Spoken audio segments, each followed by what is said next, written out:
হেই, কেমন আছেন সবাই? আজকে ছোট্ট একটা গল্প শেয়ার করব। সেটি হচ্ছে, আপনারা অনেকে হয়তো প্রাক্তন মুভি দেখে থাকবেন। প্রাক্তন মুভিতে কিন্তু একটা ছোট্ট করে মেসেজ দিয়েছে আমাদের সমাজের জন্য।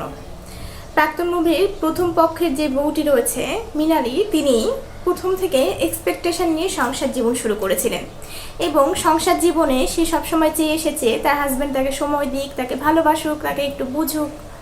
কিন্তু শেষ পর্যন্ত সেটা কিন্তু স্থায়িত্বকাল রাখতে পারেনি, কারণ ওই যে এক্সপেকটেশন যখন অনেক বেশি হয়ে যাবে আপনার, তখন জীবনে অনেক বেশি রঙিন জীবনটাকে ধূসর করে দিতে সময়টা খুবই অল্প নেবে। ঠিক তেমনভাবেই সেকেন্ডবার যখন তার ওয়াইফ আবার হয়, ঠিক সেই সময় সেই বউটি কিন্তু এক্সপেকটেশন ছাড়াই সংসার শুরু করেছিল এবং আলটিমেটলি দেখা গেল সেই পুরুষ মানুষটাই কিন্তু আবার পরের বউকে ঠিক তেমনভাবেই এক্সপেকটেশনের মূল্যটা দিয়েছে, সময় দিয়েছে, ভালোবেসেছে। যে ভুলগুলো সে অতীতে করেছে সেটা দ্বিতীয়বার করেনি। প্রত্যেকটা ক্ষেত্রে মানুষের অতীত থেকে শিক্ষা নেয়। ঠিক তেমনভাবে এক্সপেকটেশন যদি আপনার অতীতে থেকে থাকে, সেটা থেকে তিক্ত অভিজ্ঞতা থাকে, সেই জায়গা থেকে বের হয়ে আসুন।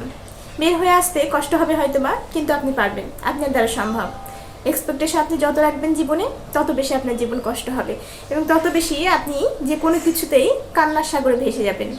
ধরুন, বাবা মার কাছে কোনো একটা এক্সপেক্ট করে বসলেন, সেটা পেলেন না। হাজব্যান্ডের কাছে বা ওয়াইফের কাছে, ছেলে মেয়ের কাছে বা বোন ভাই ইত্যাদি সম্পর্কের মাধ্যমে যখন আপনি এক্সপেকটেশন করে বসবেন, সেই সময় সেটা যখন পাবেন না, আপনার মন ভেঙে যাবে এবং দেখা যাবে আলটিমেটলি এইভাবে সম্পর্কটা আপনার দূরে চলে যাবে অন্যদের থেকে। সে কারণে এক্সপেকটেশন কম রাখবেন, জীবনে তত বেশি আপনি সুখে থাকবেন।